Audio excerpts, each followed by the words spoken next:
Hey, Steve Chrysler here from Bookkeeping Life. Today, I want to talk to you about starting slowly. So, one of the common questions that I get and concerns that I get is that people are going to all of a sudden start their new bookkeeping business and then just become overwhelmed. And the reminder that I want to make real quick is that you control how many clients you get.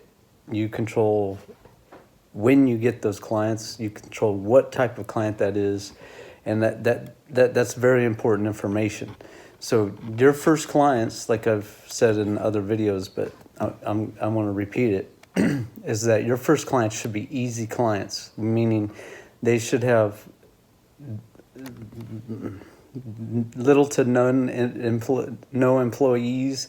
They should have, it should be a service-based business typically, where they don't sell actual tangible items. They sell a service, like a real estate agent, a hairdresser, those types of industries, lawn care, maintenance, that kind of stuff. Those are service-based companies. You're just they're selling a service, not an item.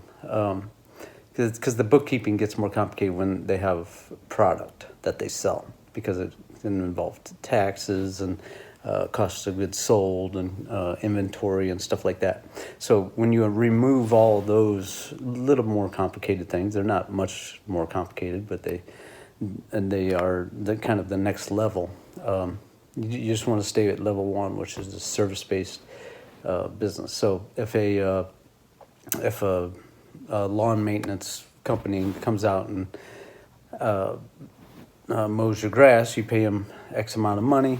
That's a very clean transaction. They have X amount of money coming in, and they spent some money on gas, and some oil maybe on their tractor, and that's it. And then they moved on to the next the next yard. So that kind of stuff, those kinds of businesses are really good to niche when you're first starting out.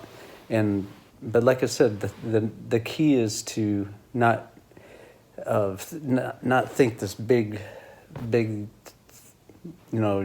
and mortar business that you're going to open up. It's a virtual bookkeeping business. You get one client first, and you get comfortable with that client, and you do not move on until you're ready for that second client. And you're going to know that you're going to be working with that particular client, and everything is going to be going smoothly after a month or two, and you're going to be like, well, this is actually a lot easier than I thought it. So time to open things up and get that second client. That second client will be a little different, or a lot different than the first client, and then you'll learn something from that client, and then you'll just stay with that second client until you have both that first and second client down running smoothly. Then you're ready for the third client. You just do it like that, and that's how you build it slowly. So patience and slow transitions is kind of the message that I want to make today. So anyways, I've been getting that a lot, so I just wanted to send out a short video for you all to see that. I teach about all that stuff in my course. You can check out the link below to learn more about the course. It's a subscription-based course. You can check it out for a month. If you don't like what you see, you can cancel at any time. We do 2 Zooms per week, one with me, where I do about an hour of Zoom questions, just Q&A.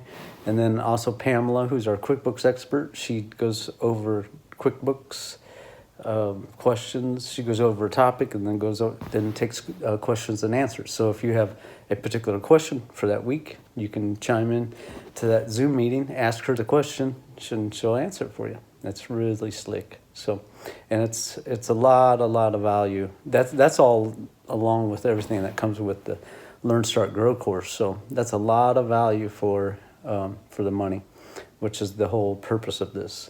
You shouldn't have to pay $2,000 to learn how to start and grow a bookkeeping business. It should be a lot less. That's why I'm charging a lot less. I want to see as many of you good people make it, and you can make it. Anyways, get hold of me if you have any questions. You can always email me at steve@bookkeepinglife.com. And I love getting your emails and answering your questions. And then you give me good ideas for little videos like this that I can throw out. All right. I hope you have a great day. Take care.